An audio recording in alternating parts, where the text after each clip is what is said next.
of Andrew together. I know. I'm sure you're not the only one with a baby at home.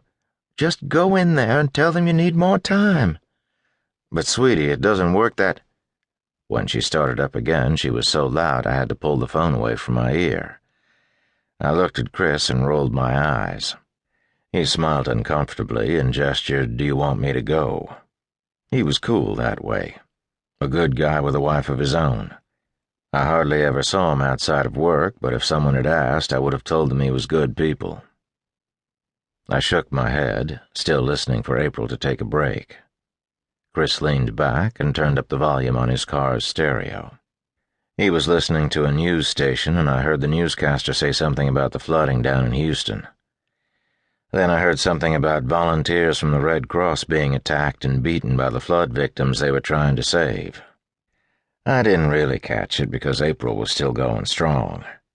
Something about how I had had plenty of time to talk to them about staying on second shift, and the fact that I hadn't yet made her wonder if I really cared about how hard this was on her, staying at home with Andrew all the time. I put my hand over the phone and said, "What in the hell are you listening to?" April barked at me. "Not you, sweetie," I said. "The guy next to me is listening to something on the news." Chris turned it down. "Thanks," I said. To April, I said, "Go ahead, sweetie." Just as she started up again, the dispatcher interrupted her. 5270? Chris sat up, waiting for me to respond. 5270 was my call sign. Chris was 5280. When I didn't answer, the dispatcher called again. 5270, Officer Hudson? I said to April, "They're calling me. Hold on a second." April was still talking when I found the mic and said, "Go ahead, 5270. 5270, take 5280 with you. Make 318 Chatterton, 318 Chatterton, for 7 to 10 males fighting. Complainant says they look intoxicated." Chris dropped his car into gear and waited for me to do the same. I waved my hand at him and said, "Hold on." To the dispatcher I said, 5270 10-4, I've got 5280 with me. Chris still had his car in gear. He was looking at me with a mixture of impatience and uncertainty. "Hang on," I told him. To April I said, "Sweetie, they gave me a call. I've got to go."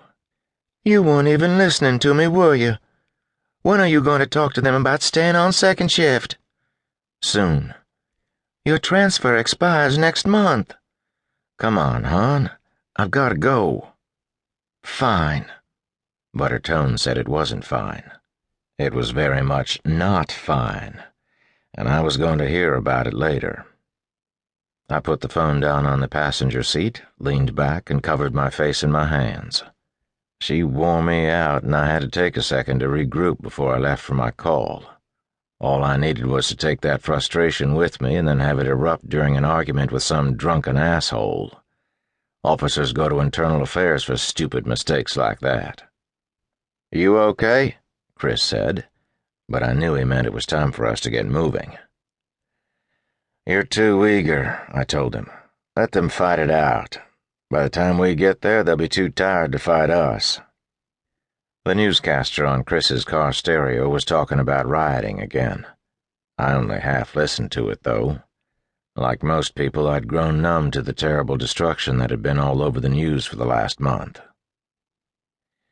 The city of Houston, not 250 miles to the southeast of us, had been hit with 5 major hurricanes in the span of 4 weeks, leaving most of the city wasted beneath floodwater and debris. Every morning, after I crawled out of bed and turned on the morning news, there were more images of mud-colored water 2 and 3 stories deep, moving sluggishly through the streets of Houston, the roofs of houses and buildings looking like rafts floating in sun-dappled, oil-stained sludge.